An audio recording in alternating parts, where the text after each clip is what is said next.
Nintendo has been a big part of my life since I was a kid. I had, and I still have, the Game Boy Color, the GameCube, the Game Boy Advance SP, the DS, the DS Lite, the Wii, the Switch. I played Pokemon games, Mario games, Zelda games. Basically, Nintendo has kind of been there for me throughout my gaming journey. For me, as a 5-year-old all the way till now, Nintendo has been there. Maybe even before 5, because I think I had the Game Boy Color before that. But then at a certain point, you hit puberty, you become a man, you get an Xbox. Now, all jokes aside, Nintendo has done so many things that have impacted me over the years in positive ways. I mean, they've been there for a lot of us and a lot of our young formative years as children. But they've also done so many things that have made me very upset, disappointed, sad. Nintendo basically hates all of us. Generally speaking, Nintendo is one of the most beloved companies on Earth. But for a handful of folks out there, the company has caused nothing but pain and financial turmoil. Nintendo has finally sued Palworld, but in a kind of surprising way. Nintendo and the Pokemon Company have finally filed a lawsuit against It was a good day until I came and read that Palworld was getting sued by good old Nintendo, ladies and gentlemen. They have completely ruined a man's life, and I'm not exaggerating. They are putting a man in debt to them for the rest of his life. There's a guy named Gary Bowser. Nintendo has a bad track record when it comes to lawsuits against not just companies, but they tend to sue a lot of individuals, people with no power, people that are in no way a threat to Nintendo themselves. Now, the most recent lawsuit, and the reason I decided to finally make this video, because I've had this on the back burner for the longest, is they decided to sue Palworld. Now, yes, that is a company, not an individual, and we'll get there, but I wanted to start with this. Palworld came out January 19th of 2024, this year. Very new game, and it quickly became one of the highest played games on Steam. I played it, my friends played it, and I'm sure most of you played it because you're either a Nintendo fanboy and this is something you've always wanted, or it just piqued your interest. Now, Palworld was and is everything that people had hoped Pokemon would become or evolve into eventually. But Pokemon has actually done the opposite. Over time, it's become actually more dookie, in my personal opinion. The last games were so terrible that when they dropped, there were countless videos talking about glitches, frame drops, crashes. The game was not playable in its state on the current Nintendo Switch. The last games I played from Pokemon were Pokemon Sword and Pokemon Brilliant Diamond. Now, Sword was okay. It was cool, open world. I mean, there was a lot to do. And Brilliant Diamond was pretty okay too, considering, you know, I had played Diamond in the past. So I was excited for Brilliant Diamond.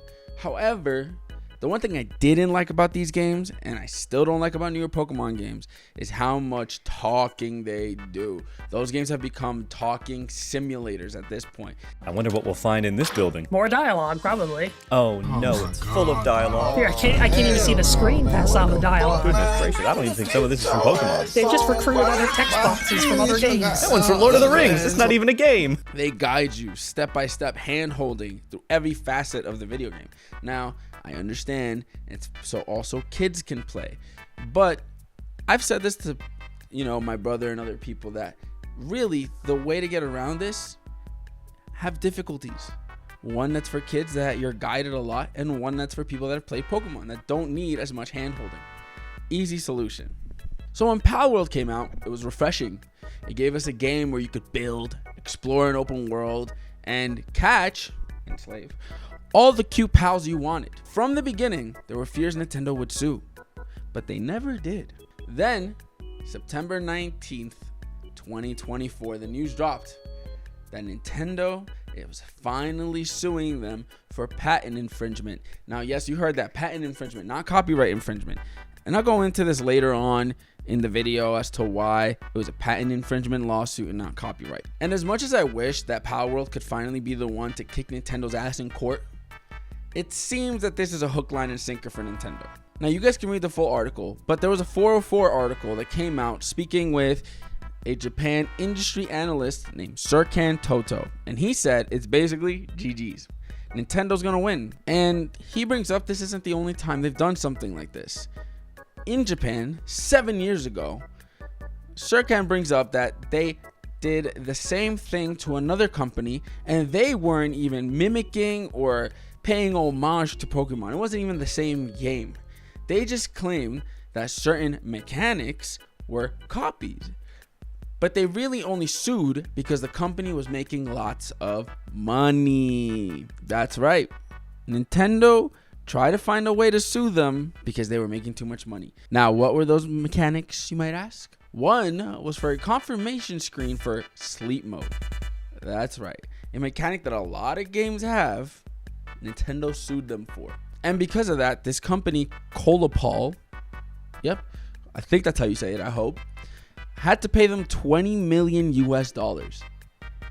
for a patent that realistically is something that a lot of games use. And it's not a mechanic that Nintendo should have the ability to sue people for. Another recent case, and this one is the case that had made me start this script and this writing up this video in the first place, okay? But one of the lawsuits that had gotten me to write this was them suing the developers of Yuzu, a Nintendo Switch emulator. Now, the basis for their lawsuit was the widespread piracy of Tears of the Kingdom. While I'm not saying piracy is okay, I also don't think it's okay for Nintendo to take down emulators when they constantly have dropped support for older games. In 2023, for example, they dropped support for the 3DS and Wii U eShop, effectively killing every game that was on there. There's even videos of people like buying every single 3DS game ever or from the eShop, or as many as possible, so that they could have an archive of them. I bought every Nintendo 3DS and Wii U game on the eShop. That's 866 Wii U games and 1,547 3DS games, including DSiWare, Virtual Console games, and DLC, equating to 1.2 terabytes on the Nintendo Wii U and 267 gigabytes, or 2,136,689 blocks on the Nintendo 3DS. That's right, this thing measures in blocks. And this whole ordeal took 328 days, required 464 eShop cards, and cost $22,791. Now, you could still download updates and any content you already own, but you could not buy new content. And then, as of April 8th, they killed online play for both consoles. Now, the issue isn't that they're shutting down the services. The issue is that they don't port their games to newer consoles ever. If you look at Xbox, right? Maybe they do it slowly, but eventually they port games over to the new consoles. You can even play some old Call of Duty games online. Like, they're bringing servers back online. Anecdotally speaking, Nintendo fans, I would say more than most fans, love playing retro titles. So many of us love going back and replaying games that we grew up playing. But when the support for those games is dropped and they aren't ported anywhere else, and you can't find it anywhere else to buy, or people are selling these old Nintendo games for ridiculous prices, what other choice do people have besides to use emulators and ROM? The other thing is that legally, if you own a game, you can play and own the ROM and play it on an emulator. That's not illegal. Now, downloading a game you don't have, that of course isn't legal, but also this isn't legal advice and I'm not a lawyer, so you know. And I think a lot of people don't realize that by Nintendo taking down these emulators and ROM sites and all this stuff, right, you lose an archive of games that they aren't keeping. They're like, on the Switch, you can play retro Nintendo titles, but you can't play titles that were from other publishers for Nintendo machines. Like, not all of them. There might be a few, I'm not sure, but I think for the most part, it's only Nintendo actual games. So what are you supposed to do if you want to play those games? You can't do anything. You just have to, like, oh, well, that game's gone to history. Well, who cares? A scummier case I want to talk to, and perhaps one of their scummiest cases from Nintendo, is when they sent a cease and desist to a Joy-Con shell creator who was making shells honoring recently passed Etika, a YouTuber who was a huge Nintendo fanboy that sadly took his own life. And all the proceeds were going to a mental health and suicide prevention charity. And look, I understand that Nintendo might be like, well, you guys could have asked us, would have done it. But at the same time, when something like this rocks your community and then people are doing something for charity, what would make you think I should go and tell them to stop or I'm gonna sue them? They consistently show that they do not care about the fans or the gaming industry as a whole. They litigate with individuals and with companies, of course, but it's really just to prove a point because they rarely get any real financial benefit from it. Honestly, there's so many cases. If I listed all of them here in this video, it would be hours long, okay? They have a singular guy, one guy. They took him to court, and now he has to pay them $14.5 million for the rest of his life over an anti-piracy suit, which they say is because it is the games that make the people smile. And it's for that reason that we do all we can to prevent games on Nintendo systems from being stolen. Like, first off, I don't think the majority of your consumers care if a game is stolen from you guys. That's just the truth. Most of us just want to play the games. Some of us want to pay, and some people don't.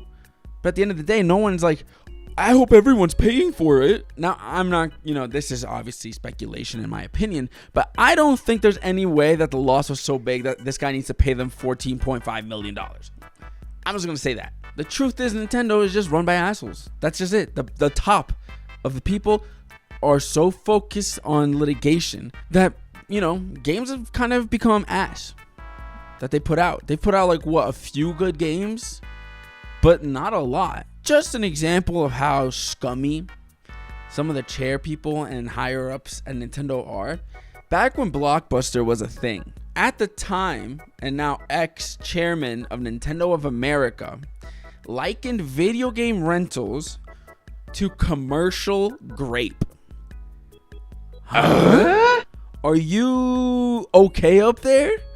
What would make you even say something like that? What are you even talking about?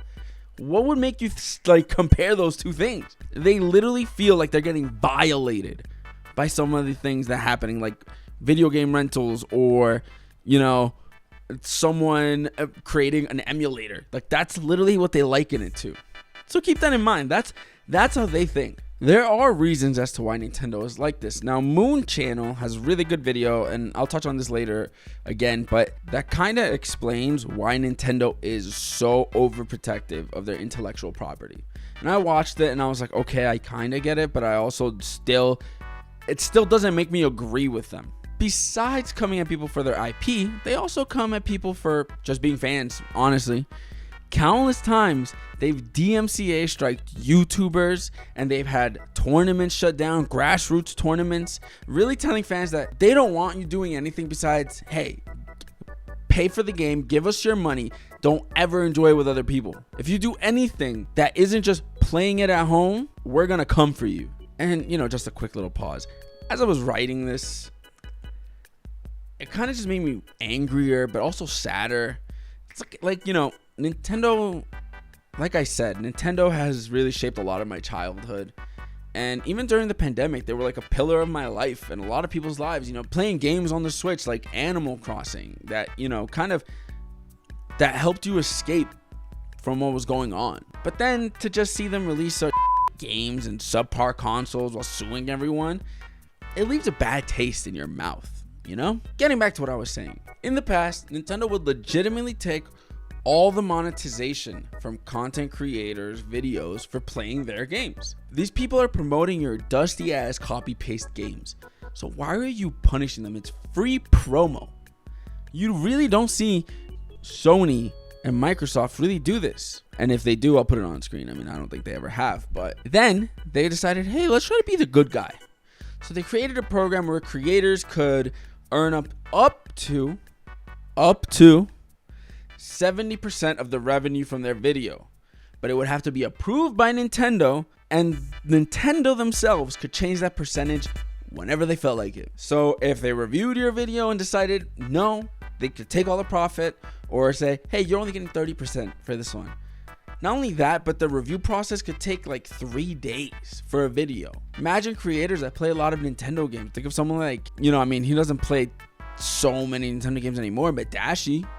I feel like Dashi was huge, and there are a lot of creators that do this. Like, imagine having to run your videos through Nintendo. You've worked a week on it, right? Or editing and trying to get this out, or maybe it's a new game, you busted your ass and you edited all night long, and then you're like, oh, I'm ready for it to go out, and then Nintendo's like, we'll get back to you in a few days. Then they finally did something good and decided, hey, let's pull the program, let's allow creators to actually just make the content and make their money. That's the one time they've done something good.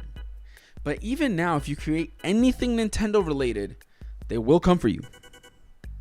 And it's not a matter of if, but when. Now, Nintendo has also made it super difficult for any tournaments to be run with their games, even though they objectively have one of the biggest competitive fighting games in the world in the Smash series. Back in 2022, there was huge drama surrounding the Nintendo Smash scene and its tournaments. For some background, Nintendo makes it very difficult for any Smash tournament to be created and ran.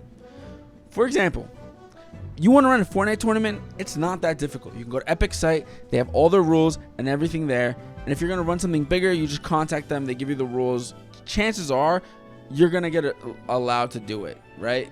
Why would they stop you from running a tournament when they don't have to put any money in, nothing in, just their name? Nintendo, not like that.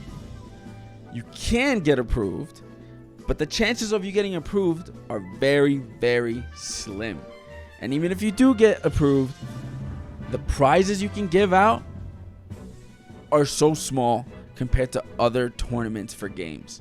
And considering that Smash is a really large game, it just wouldn't make sense for people to fly out to a tournament and have an actual competitive pro scene when they're gonna fly out to win maybe $1,000. Their cap is $5,000. It's crazy. This is the reason that EVO, one of the biggest fighting game tournaments, no longer has Nintendo titles. So going back to 2022, there was drama because one organizer had been approved by Nintendo, Panda, and they wanted to run a circuit of tournaments that led to a finale.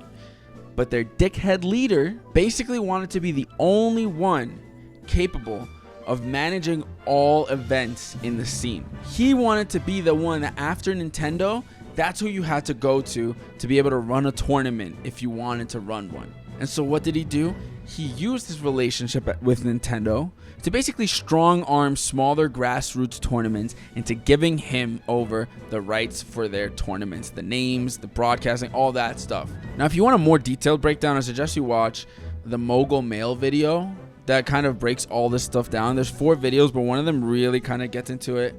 And so this future that he wants, where every event needs to be Nintendo licensed, and they'll have oversight on event names, event formats, sponsors that events are able to use, the times and locations that our events are allowed to happen, the run-up time that events need to be able to operate in the first place, is not a future that I prescribe to, and not a reality that the hundreds of tournament organizers around the world operate in. By the way, that guy looks a lot like Ludwig, right? But what it really comes down to is that the scene was being destroyed because Nintendo would only allow one person to run everything. They were just as responsible for everything that happened during that time as much as Slimeball Dr. Allen was. Now, I think Nintendo's fan base is one that loves Nintendo. And I would say more than probably Microsoft fanboys love Microsoft and Sony fanboys love Sony. Or maybe not more. Maybe there's just more fans that speak out for their outright love of Nintendo compared to those other companies. And I think that's mostly because Nintendo, obviously, their target audience for the most part tends to be people in their developing years, right? Kids. And because of that, Nintendo games have stuck with us. We remember riding the bus with our moms, playing on our Game Boys. We remember Christmas Eve, opening up our Wii, playing Rock Band till 10 a.m. the next day. They have created some of my happiest and best memories. And we look back on that as some of the best times of our lives. And that's why we love Nintendo so much. And yet, they'll battle with fans over the use of a yellow rat in fan-made content. Now, as I was saying earlier, I think the video from Moon Channel kind of best describes why Nintendo is the way it is. They're fragile.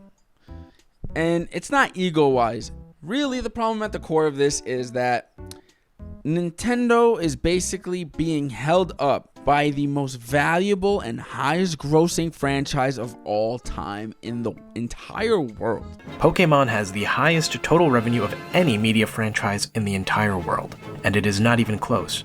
Mickey Mouse and Friends has earned $81 billion since its inception in 1924. Pokémon has a total revenue of $110 billion with an inception date of 1996. Mario has a total revenue of $47.5 billion since 1981, and that figure doesn't include Donkey Kong, which has produced $5 billion on its own. The Legend of Zelda's total revenue is recorded at $4 billion, but that does not include merchandising. And so what does Nintendo have? Nintendo has some of the world's most valuable media franchises under its belt. Nintendo is sitting on top of an unspeakably large gold mine. And because of this, they can't show weakness. Comparatively to those other companies, Sony, Microsoft, Universal, these other players, they're a much smaller company, but their franchise still generates much more money than the ones owned by their competitors. And because of this, they can't afford to play around with their IPs, and honestly, it sucks. It's sad. They don't want to show that, oh, we're letting people, do whatever they want, because then other companies might take this as a sign of, wait a second, if those people are doing it, maybe we could try to get away with it, right? And so that's why Sony doesn't let anyone mess with their IP. Doesn't matter who it is. Doesn't matter if you're 4-year-old Jack in Missouri. Okay, they'll sue you and send you a cease and desist so you stop using Pikachu in your art. Now, as fans, we want to be able to show our love for the things that have shaped us. Things that have helped us get through tough times. But we can't really do that when Nintendo can come at you for doodling Pikachu and posting it on your Instagram. Look, I love Nintendo, and I always will. I just wish that fans weren't the ones paying the price for Nintendo's corporate battles. Now, thank you. That's kind of all I got for this video. This one was a more, I think, close to home video for me. Like I said, I grew up with so many Nintendo consoles. Nintendo was a huge part of my life growing up. Huge. Like, enormous, really. And so, as I've gotten older, reading about everything they've done, it kind of just makes you sad that a company you love, does things that really just only affects their community and doesn't really affect other corporate entities. You know what I mean? But anyway, yeah, if you liked the video, don't forget to like, comment, share, subscribe. I really appreciate it. I appreciate all the love on the videos. All videos and articles that I've used or mentioned for this will be in the description, just so you guys can kind of get a more in-depth, knowledge on this. But yeah, until the next time, guys, peace.